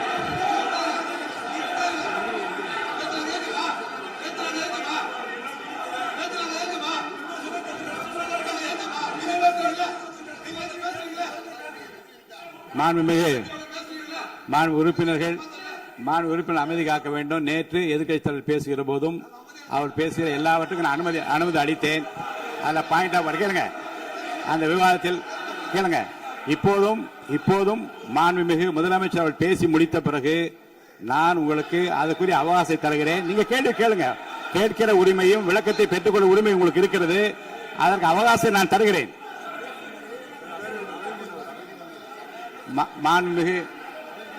மாண்புமிகு உறுப்பினர் அமருங்க. நான் என் தீர்ப்பை சொல்லுகிறேன். மாண்புமிகு முதலமைச்சர் அவர்கள் பேசி முடித்தவுடன் எதிர்க்கட்சி தலைவருக்கு அந்த வாய்ப்பை நான் தருகிறேன். நிச்சயமா அந்த கேள்வி கேட்கலாம். உட்காருங்க எல்லாரும். பேரவை முன்னவர் பேசுங்க. மாண்பு பேரவைத் தலைவர் அவர்களே, இன்று இவர்கள் முயற்சி செய்வது அவர் ஆளுங்கட்சியாக இருக்கின்ற போது இருங்க, நான் சொல்லிடுறேன் பிளீஸ். ஒரே நிமிஷம் நான் சொல்லிடுறேன் பிளீஸ். ஆளும் கட்சியாக இருக்கின்ற போது நீங்கள் சொன்ன ஒரே வார்த்தை, நாங்கள் பேசி முடித்ததற்கு பிறகு குறிப்பிடுத்துவிட்டு நீங்கள் எந்த கேள்வி வேண்டுமானாலும் கேட்கலாம் என்று ஒரு முறையை நீங்கள் பின்பற்றினீர்கள். அதே முறையை இப்போது பின்பற்ற வேண்டும் என்று கேட்டுக்கொள்கிறேன். பள்ளிக்கல்வித்துறை அமைச்சர். மாண்புமிகு பேரவைத் தலைவர் அவர்களே, நேற்றைய தினம் கூட எதிர்க்கட்சி தலைவர் சொன்னதை முழுமையாக கேட்டு இறுதியில் ஒரு வாய்ப்பு தந்தீங்க. அதுவும் இல்லாம இந்த நேரத்தில் நேரலையில் நீங்களும் பாக்குறீங்க. அங்கிருந்து உரிமையில் விழித்து இந்த பக்கம் இருக்க உறுப்பினர்களை பார்த்து அப்படின்னு உரிமையில் விழிப்பதை உங்கள் மூலமாக கண்டிக்கிறேன். அந்த வார்த்தையை அவை குறிப்பிலிருந்து நீக்கணும். கண்ணியம் காத்து முதல்வர் முழுமையாக பேசுவதை காத்து கண்ணியம் காத்து இந்த சபைக்கு ஒரு மரபு இருக்கிறது.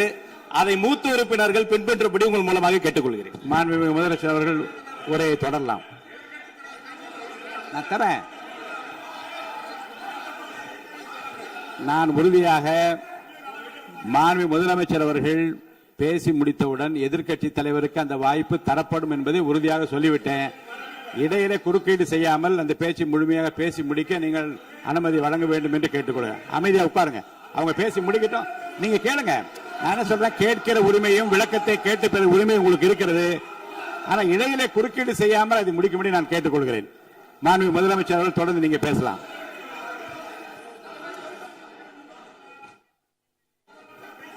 எதிர்க்கட்சி தலைவர் அவர்கள் உங்கள் கட்சியினுடைய உறுப்பினரை அமைதிப்படுத்த வேண்டும் என்று நான் கேட்டுக்கொள்கிறேன். உங்களுக்கு வாய்ப்பு தரவில்லை என்றால் அவர் எழுந்து நிற்பதில் நியாயம் இருக்கு. வாய்ப்பு தரப்போகிறேன். நான் முதலமைச்சர் அவர்கள் பேசி முடித்தவுடன் உங்களுக்கு வாய்ப்பு தரப்படும்.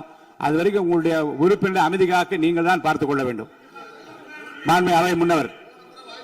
மாண்புமிகு பேரவைத் தலைவர் அவர்களே, அவர் அப்போது சொன்னது வேறு, இப்போது நடந்து கொள்கிற முறைகள் வேறாக இருக்கிறது. அன்றைக்கு அவர் சொல்லுகிற போது அமைச்சர் அத்தனை பேரும் பேசி முடித்ததற்கு பிறகு உங்களுடைய கருத்துக்கள் யாராவது தெரிவிக்கலாம். இப்போது பின்பற்றினால் நன்றாக இருக்கும். நீங்கள் அதற்காகத்தான் சொன்னீர்கள். முதலமைச்சர் பேசியதற்கு பிறகு எதிர்க்கட்சி தலைவர் அவர்கள் பேசுவதற்கு வாய்ப்பளிக்கிறோம் என்று சொல்லியிருக்கிறார்கள். ஆகவே தான் அந்த வாய்ப்பை நீங்கள் இல்ல அது பதில் சொல்லணும்னு கேட்டிருக்காங்க. பதில் சொல்லணும் சொல்லியிருக்காங்க. பதில் சொல்லினா தங்க பிரச்சனை இல்ல அப்படி இல்ல. ஆகவே இல்ல நேற்றைய தினம் நீங்கள் அப்படி பேசிக்கொண்டது ஆறாவது இல்ல. நேற்றைய தினம் நீங்கள் பேசுகிற போது ஆறாவது குறுக்கிட்டார்களா? நீங்கள் பேசுகிற போது யாருமே குறுக்கிடவில்லை. நீங்க எவ்வளவு பேசினீர்கள், எவ்வளவு வார்த்தைகள் பேசினீர்கள் என்பதெல்லாம் எங்களுக்கு தெரியும். யாருமே அதில் குறுக்கிடவில்லை. இது முதலமைச்சர், எங்கள் முதலமைச்சர் எதிர்க்கட்சி தலைவர் பேசுகிற போது யாரும் குறுக்கிட வேண்டாம் என்று சொன்னார்கள். அதை நாங்கள் பின்பற்றினோம். ஆனால் இன்றைக்கு நீங்கள் பின்பற்றவில்லை என்பதால் வேதனையாக இருக்கிறார். முன்னவர் நேற்று எதிர்க்கட்சி தலைவர் பேசுகிற போது அடுக்கடுக்காக குற்றச்சாட்டுல வைத்தார். இப்போ அதற்குரிய மாண்புமிகு பொதுப்பணித்துறை அமைச்சர் கூட காலையில் அலுவலகத்தை சந்தித்து அவர்கள் சாட்டிய குற்றச்சாட்டுகளுக்கெல்லாம் ஆதாரங்களை எல்லாம் நான் கொண்டு வந்திருக்கிறேன் என்று சொன்னேன். நான் நேற்று அந்த விஷயம் நேற்றோடு முடிந்து விட்டது. ஆதாரங்களை கொடுங்கள். தக்க நேரத்தில் இதை பற்றி சொல்ல வேண்டிய நேர்ந்தால் நான் இதெல்லாம் ஆய்வு செய்து உரிய நேரத்தில் அவை குறிப்பிட்டு ஏற்றுவதற்கு முன்பாக அவரிடம் காட்டி அதற்கு பிறகு அதை பற்றி முடிவெடுக்கும் என்று நான் சொன்னேன். இப்போதும் சொல்லுகிறேன், முதலமைச்சர் அவர்கள் பேசிக் கொண்டிருக்கிறார். பேசி முடிக்கட்டும். எதிர்க்கட்சி தலைவருக்கு உறுதியாக நான் வாய்ப்பு தருவேன். அவர் கேள்விகளை முன்வைக்கலாம், விளக்கங்களை பெறலாம். இப்போதைக்கு பேரவைத் தலைவர் என்ற முறையில் என்னுடைய முடிவு இதுதான். அவையில் இருக்கக்கூடிய உறுப்பினர்கள் அமரும்படி நான் கேட்டுக்கொள்கிறேன். நான் முதலமைச்சர் அவர்கள் பேச வேண்டிய போ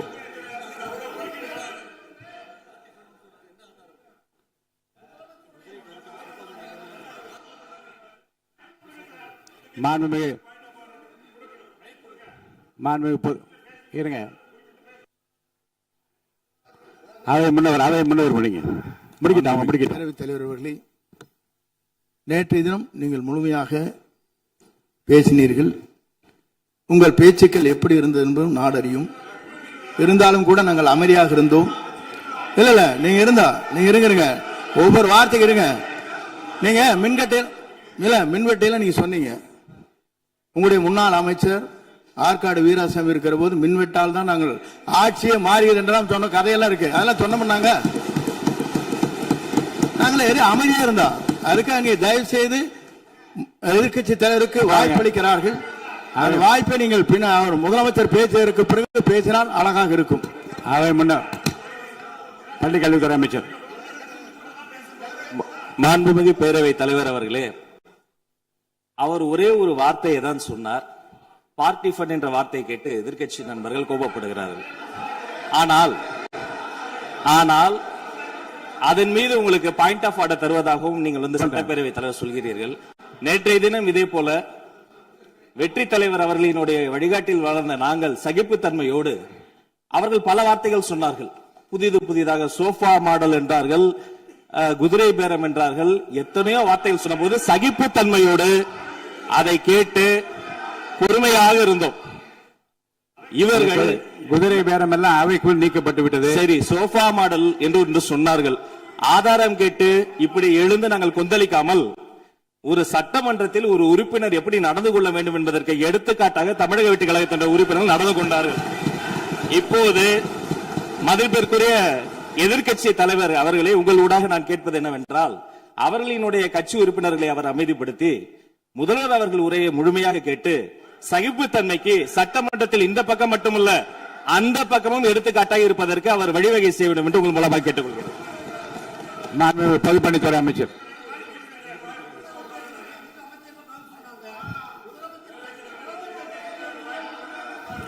மாண்புமிகு பேரவைத் தலைவர் அவர்களே, திராவிட முன்னேற்ற கழகம் முதல் நாளில் இந்த சபையுடைய மரபையும் பாரம்பரியத்தை பற்றியும் நமக்கு வகுப்படுத்தார்கள். அந்த மரபுப்படி எங்களுடைய தலைவருடைய வழியில் இந்த சட்டசபையுடைய நிகழ்வுகளில் நாங்கள் கலந்து கொண்டிருக்கிறோம். நேற்று எதிர்க்கட்சி தலைவர் பேசும்பொழுது எவ்வளவோ வார்த்தைகள் உண்மைக்கு புறம்பாக சட்டத்திற்கு எதிராக ஒரே நிமிஷம் பேசுறேன். சட்டத்திற்காக பேசும் பொழுது நாங்கள் அமைதியாக இருந்தோம். ஒரு 2-3 முறை தான் அவரு பேசும்போது மினிஸ்டர்கள் இருந்துச்சு நின்னாங்க. ஆனா இன்னைக்கு மாண்புமிகு முதலமைச்சருடைய முதல் உரை கடந்த 4 நாட்களாக திராவிட முன்னேற்ற கழகம் முதலமைச்சர் ஏன் பேசலன்னு சொல்லிட்டே இருந்தாங்க. இன்னைக்கு பேச ஆரம்பிச்ச உடனே அவர் சொன்ன வார்த்தை பார்ட்டி ஃபண்ட் சொன்னார். எந்த பார்ட்டின்னு சொல்ல. ஆனா அந்த வார்த்தைகள் சொல்லி முடிஞ்ச உடனே எதற்காக முதலமைச்சருடைய பேச்ச இவங்க குறுக்கிறாங்கன்னு தெரியல. நீங்கள் சொன்னதுபடி முதலமைச்சர் பேச வேண்டும். பேசிய பின்பு கருத்துகளுக்கு பதிலளிக்க அவர்கள் பதிலளிக்கும், நாங்களும் பதிலளிக்க தயாராக இருக்கிறது பதிவு பண்றோம். மாண்பு முதலமைச்சர் அவர்கள்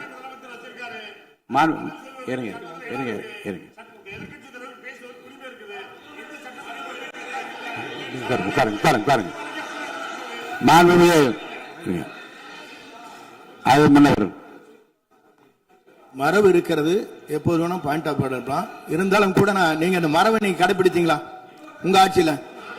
நீங்க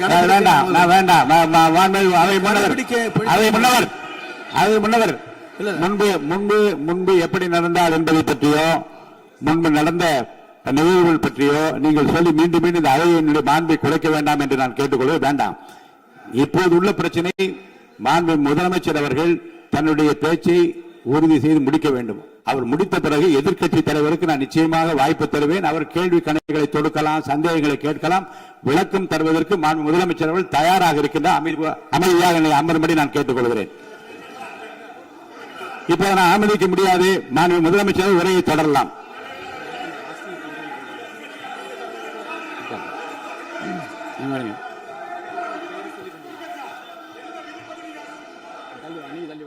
மாண்புமிகு உறுப்பினர் ஆஸ்டின் உங்க இடத்துல போய் உட்காருங்க. மாண்புமிகு உறுப்பினர் ஆஸ்டின், நீங்க ஒரு மூத்த உறுப்பினர், சபை விதிகளை நன்கு தெரிந்த ஒரு உறுப்பினர், நீங்க போய் இடத்துல உட்காருங்க. முதல்ல மாண்புமிகு முதலமைச்சர் அவர்கள் உரையை தொடரலாம். இப்போது எந்த விதமான பாயிண்ட் ஆஃப் ஆர்டர்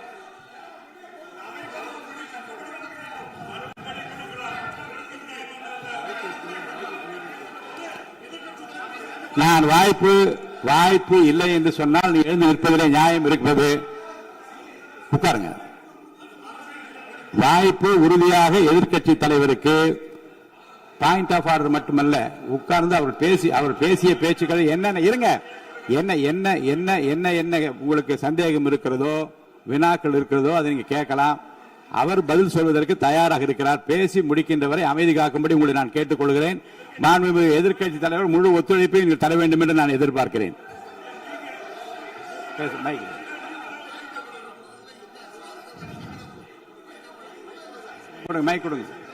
மாண்புமிகு எதிர்க்கட்சி தலைவர் பேரவைத் தலைவர், நீங்க உட்காருங்க. நேற்று நான் பேசும்போது சில அமைச்சர்கள் குறுக்கிட்டு பேசினாங்க. அதற்கு நீங்க அனுமதி கொடுத்தீங்க.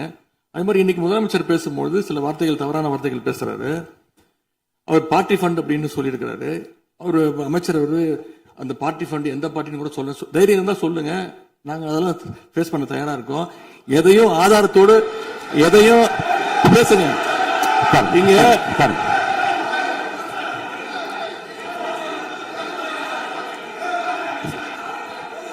அது மாதிரி பேரவைத் தலைவர் அவர்களே, நேற்று நான் பேசி முடிஞ்சோடனே நீங்க அவை முடிஞ்சிருச்சுன்னு சொல்லிட்டீங்க.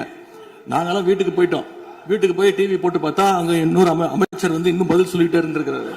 அதற்கெல்லாம் நாங்க இப்ப என்ன பதில் இது, என்ன மரபு இது? நீங்க இப்ப பேசிக்கிட்டே இருப்பீங்களா? நாங்க பார்த்துக்கிட்டே இருக்கணுமா? அதே மாதிரி இன்னைக்கு முதலமைச்சர் அவர்கள் பேசும்போது நாங்களும் அமைதியா கேட்டுட்டு தான் இருந்தோம். ஆனா சில கருத்துக்கள் அவர் பேசும்போது அதை நாங்க அனுமதிக்க முடியாது. ஆதாரத்தோடு ஏதாவது பேசணும்னா, குற்றச்சாட்டுகள் சொல்லும் போது ஆதாரத்தோடு சொன்னீங்கன்னா அதை நாங்க வந்து ப்ரூவ் பண்றதுக்கு தயாராக இருக்கு. மாண்புமிகு உறுப்பினர் அவர்கள் இருங்க. நேற்று மாண்புமிகு எதிர்க்கட்சி தலைவர்கள் பேசியதும் மாண்புமிகு பொதுப்பணித்தலைவர்கள் பேசியதும் ஆதாரம் இல்லாமல் பேசக்கூடாது என்று நான் சொன்னேன். ஆய்வு செய்து நீக்கப்பட வேண்டியது நீக்கும் என்று சொன்னேன். இப்போது மாண்புமிகு முதல்வர் அவர்கள் பேசி முடிக்கட்டும். நீங்கள் கூறிய கருத்துப்படி அதில் ஆதாரங்கள் இல்லாத குறிப்பாக இருந்தால் அதை நீக்குவதற்குரிய உரிமை எனக்கு இருக்கிறது. ஆய்வு செய்து நான் நடவடிக்கை எடுப்பேன். இப்போது மாண்புமிகு முதலமைச்சர் அவர்கள் பேசலாம். இந்த டாஸ்மாக் மாதிரியே பல டிபார்ட்மெண்ட்லயும் மறுபடியும் சொல்றேன், கட்சி நிதின்ற பேர்ல அடிச்ச கொள்ளைய ஒண்ணு ஒண்ணா கவர்மெண்டோட கஜானாக்குள்ளேயே கொண்டு சேர்த்துக்கிட்டே இருக்கிறாங்க. இப்பவும் சொல்றேன், மக்கள் பணத்துல இருந்து ஒரு பைசா கூட தொடமாட்டோம், தொடவும் விடமாட்டோம், தொட்டா விடமாட்டோம், இதுக்கு முன்னாடி தொட்டவங்களையும் விடமாட்டோம்.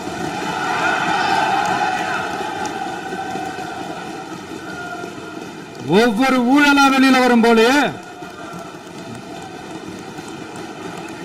ஒவ்வொரு வேஷமா கலைஞ்சிரும் போலே, இங்க இருக்கிற நிறைய பேரு நடுங்கி போய்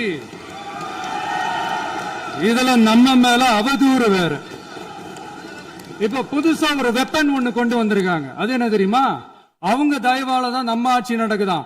மக்கள் தயவால இந்த ஆட்சி நடந்துகிட்டு இருக்கு. மனசாட்சி உள்ள சக்திகளோட ஆதரவால இந்த ஆட்சி நடந்துகிட்டு இருக்கு. நாங்க தான் அனுப்பி வச்சோம் அப்படின்றாங்களே. அனுப்பி வச்சவங்களுக்கு மினிஸ்ட்ரியில இடம் கொடுத்தா ஏன் கதறீங்க?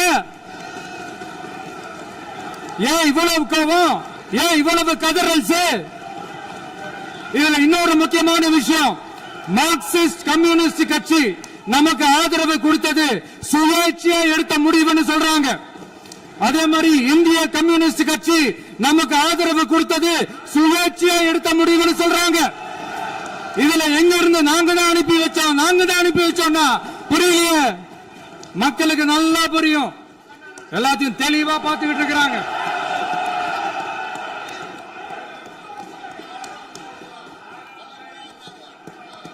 முதலமைச்சர் கண்டினியூ பண்ணலாம். முதலமைச்சர் முதலமைச்சர்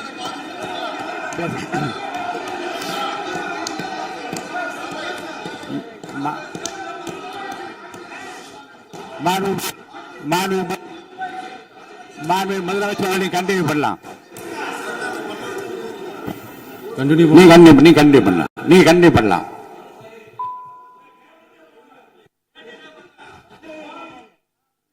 இந்த சமூக நீதி அரசுன்னு சொல்றவங்களை பார்த்து கேட்கிறேன், நம்ம பட்டியலின சகோதரர்களுக்கு எத்தனை அமைச்சர் பதவி கொடுத்தீங்கன்னு கொஞ்சம் சொல்ல முடியுமா?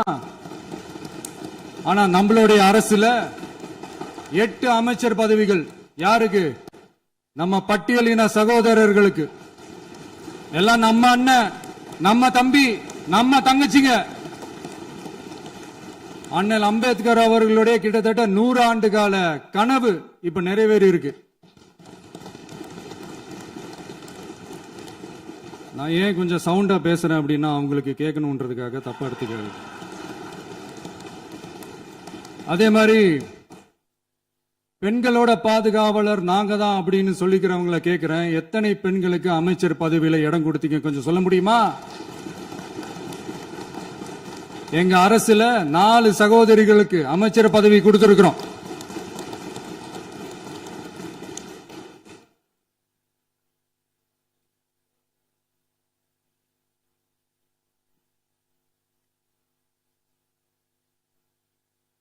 அதனால மக்களால் நிராகரிக்கப்பட்டு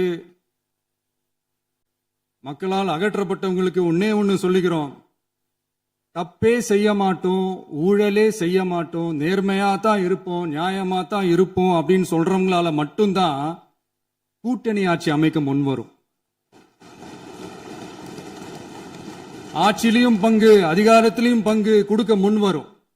ஊழல்லையே ஊறி போனவங்களால இந்த கூட்டணி ஆட்சியோ ஆட்சியிலையும் பங்கோ அதிகாரத்திலையும் பங்கு கொடுக்க முன்வராது. மெஜாரிட்டி இருந்தாலும் தரமாட்டாங்க, மெஜாரிட்டி இல்லைனாலும் தரமாட்டாங்க. கேட்டா ரெடிமேடா ஒரு பதில் ஒண்ணு வச்சிருப்பாங்க, கூட்டணி ஆட்சியை மக்கள் விரும்ப மாட்டாங்கன்னு. அதே மக்கள் தான் இப்ப அவங்கள பார்த்து சிரிக்கிறாங்க. நான்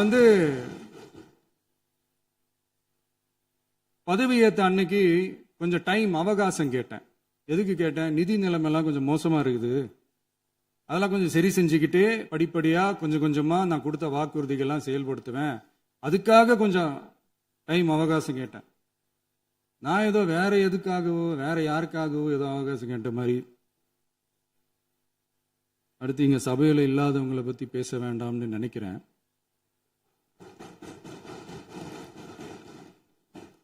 இங்க நம்மளை பத்தி அவதூறு பரப்புறதோட மட்டும் இல்லாம இப்ப நம்ம மக்கள் மேலேயும் அவதூறு பரப்ப ஆரம்பிச்சிட்டாங்க. மக்கள் நமக்கு ஓட்டு போட்டது தப்பான், குடும்பம் குடும்பமா நமக்கு ஆதரிச்சது தப்பான். இது இப்ப இல்ல, நான் சொல்றது எம்ஜிஆர் அவர்கள் காலத்திலிருந்தே. அப்பவே அவர் ஜெயிச்சப்போ அதே மக்களை தப்பு தப்பா பேசுறது. மக்கள் என்ன பண்ணிட்டாங்க, எம்ஜிஆர் என்ன பண்ணிட்டாரு, எம்ஜிஆர் என்ன இது பண்ணிட்டாரு. 50 வருஷமா ஒரே டெக்னிக்கா.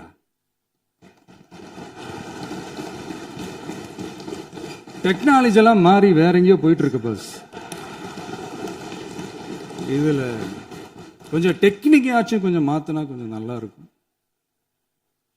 அதனால மக்களுக்கு யூஸ்ஃபுல்லா இருக்கிற மாதிரி இந்த ஆக்கப்பூர்வமான கருத்துக்களோ ஆக்கப்பூர்வமான யோசனைகளோ இருந்தா சொல்லுங்க, அதை நாங்க டெஃபரெண்டா எடுத்துக்கிறோம். ஆனா அதை விட்டுட்டு இந்த நக்கல் நையாண்டி சம்பந்தம் இல்லாத பேச்சு இதெல்லாம் பேசிட்டு அப்புறம் முதல்வர் பதில் சொல்லல, முதல்வருக்கு பதில் சொல்ல தெரியல அப்படின்னா அப்புறம் என்ன சோஃபா மாடல் ஆட்சியா?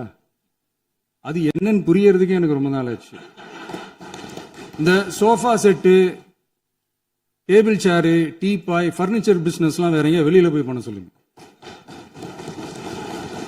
அப்படி அந்த பிசினஸ் தான் பண்ணணும்னா நிறைய பிசினஸ் பண்ற மாதிரி வெளியில போய் பண்ண சொல்லுங்க, இங்க சட்டசபைக்குள்ள வேணாம்.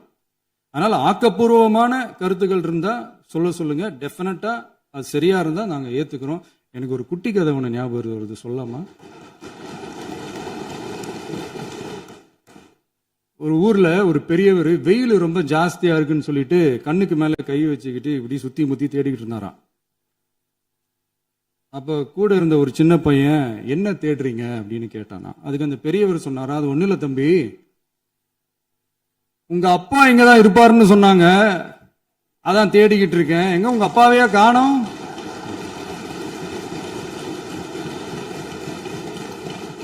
இல்ல அந்த எங்களுக்கும் நக்கலா நையாண்டியா சம்பந்தம் இல்லாத குட்டி கதை இதெல்லாம் எங்களுக்கும் பேச தெரியும். அந்த கதையில பெரியவர் அப்படி சொன்னாராம், தப்பா எடுத்துக்காதீங்க. அந்த கதையில பெரியவர் அப்படி கேட்டாராம். அதனால யாரும் இங்க டென்ஷன் ஆக வேணாம். அதனால இன்னொரு இந்த என்னுடைய உரையை முடிக்கிறதுக்கு முன்னாடி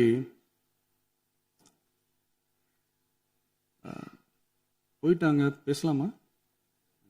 உங்க கருத்துக்களை நீங்க முழுமையாக மன நிறைவோடு பேசலாம். டிவியில பார்க்கலாம். சரி, அதான் 5 நிமிஷம் பேசுனதுக்கே கொளத்தூரி இந்த ஆட்டம் அடிச்சு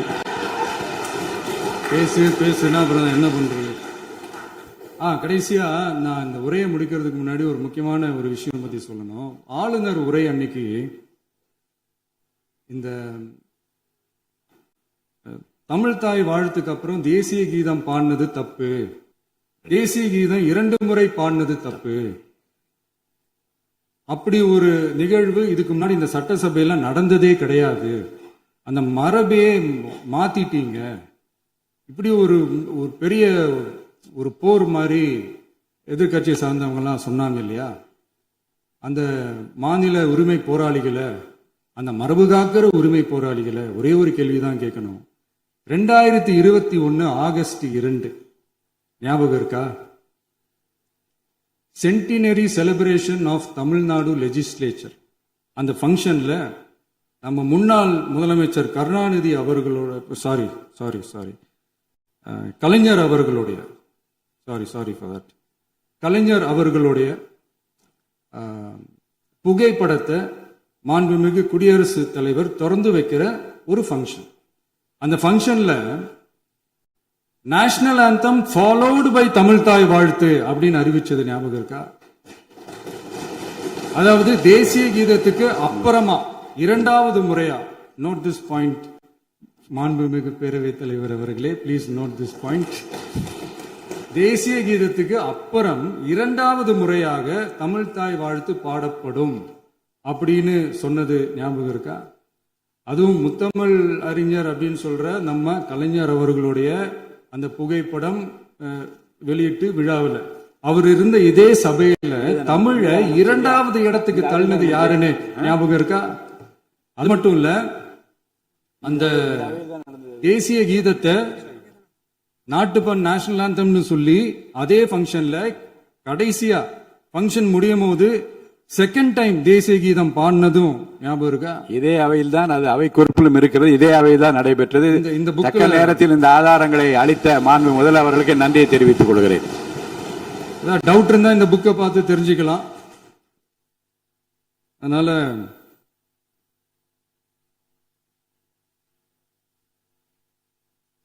இதெல்லாம் கேட்டா என்ன சொல்லுவாங்கன்னா, அது ஜனாதிபதி கலந்துகிட்ட ஃபங்க்ஷன், அதெல்லாம் அப்படிதான், அதெல்லாம் கண்டுக்க கூடாது அப்படின்னு சொல்லுவாங்க. இதே மாதிரிதான் பேசுறது ஒண்ணு, செய்யறது ஒண்ணு, செய்யறது ஒண்ணு, பேசுறது ஒண்ணு. இதெல்லாம் மக்கள் பார்த்துக்கிட்டு இருக்காங்க. எலெக்ஷனுக்கு முன்னாடி தான் அப்படி செஞ்சுக்கிட்டு இருந்தாங்க. இப்போ எலெக்ஷனுக்கு அப்புறம் அதே தான் செய்யறாங்க. இந்த விஜயையும் சாமானியர்களின் உண்மையான சமூக நீதி அரசையும் அவமானப்படுத்துறதுக்கு தான் அவங்களோட அந்த பொலிட்டிக்கல் சீனியாரிட்டி அது பயன்படுத்துது போல. சரி, செய்யட்டும் செய்யட்டும், நல்லா செய்யட்டும். இப்போ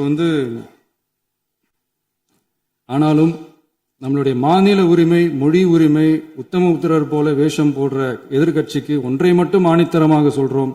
உங்களை மாதிரி தமிழ்னு சொல்லிக்கிட்டு, மொழி, பண்பாடு, கலாச்சாரம்னு சொல்லிக்கிட்டு ரெட்டை வேஷம் போடுறவங்க நாங்க கிடையாது. உலகெங்கும் வாழும் என் தமிழ் சொந்தங்களுக்கு நம்முடைய உத்தரவாதம் தமிழ் தான் எங்க உயிர் நாடி அப்படின்றத மறக்க மாட்டோம். இப்பவும் சொல்றோம், மாநில உரிமையில எப்பவும் உறுதியா இருப்போம். அதே சமயத்துல அரசியல் வேற, ஒன்றிய மாநில அரசுகளுக்கு இடையே இருக்கிற நிர்வாக அணுகுமுறை வேற. இதுல நாங்க ரொம்ப தெளிவா இருக்கிறோம். அதனால எங்களுக்கு பாடம் எடுக்கிறதா நினைச்சுக்கிட்டு உங்க வேஷத்தை நீங்களே கொஞ்சம் கொஞ்சமா கலைச்சிக்கிட்டே வர்றீங்க, மறந்துடாதீங்க. அப்புறம் நேத்து எதிர்கட்சி தலைவர், மாண்புமிகு எதிர்கட்சி தலைவர் பேசும்போது நிறைய பேசினாங்க. அதுல ஒண்ணு மட்டும் அரசு சொல்றதா நினைச்சுக்கிட்டு நம்மளை இன்டைரக்டா ஈவில் அப்படின்ற அந்த வார்த்தையை யூஸ் பண்ணாங்க. எனக்கு ஒண்ணுதான் சொல்லணும்னு தோணுது. ஈவில்ஸ்னு டெவில்ஸ் பேசக்கூடாது.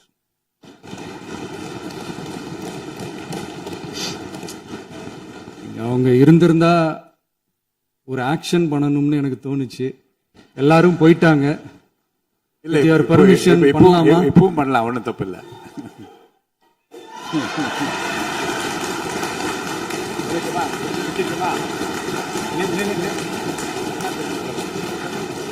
யார் சொல்றாங்க?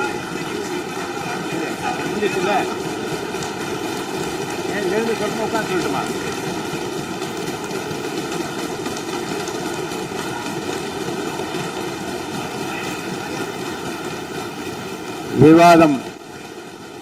விவாதம் முடிவுற்றது. மாண்புமிகு உறுப்பினர்கள் முன்மொழிந்த திருத்தங்கள் வலியுறுத்தப்படுகின்றனவா என்று அறிய விரும்புகிறேன். மாண்புமிகு உறுப்பினர்கள் முன்மொழிந்த திருத்தங்கள் அனைத்தும் பேரவையின் அனுமதியில் திரும்ப பெறப்படுகின்றன. 2026 ஆண்டு ஜூன் திங்கள் 18ஆம் நாளன்று சட்டமன்ற பேரவைக்கு மாண்புமிகு ஆளுநர் அவர்கள் ஓந்தளித்த பெருரைக்கு தமிழ்நாடு சட்டமன்ற பேரவை உறுப்பினர்கள் பெரிதும் நன்றி உடையவர்களாவர் என்று மாண்புமிகு பேரவை துணைத் தலைவர் திரு மு ரவிசங்கர் அவர்களால் 19/6/2026 நாளன்று முன்மொழியப்பட்ட தீர்மானம் பேரவையின் முடிவுக்கு விடப்படுகிறது. ஏற்போர் ஆம் என்க, மறுப்போர் இல்லை என்க. ஏற்போரே அதிகம் என்று கருதுகிறேன். ஏற்போரே அதிகம். தீர்மானம் நிறைவேறியது. அரசினர் தீர்மானம்.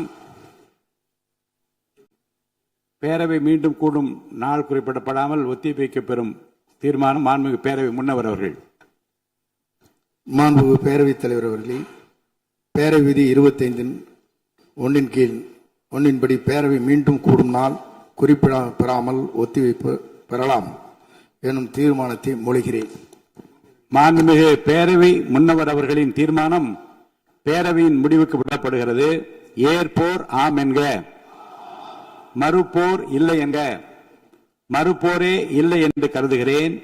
மறுப்போரே இல்லை. தீர்மானம் ஒருமனதாக நிறைவேறியது. பேரவை மீண்டும் கூடும் நாள் குறிப்பிடப்பெறாமல் ஒத்திவைக்கப்படுகிறது. வணக்கம்.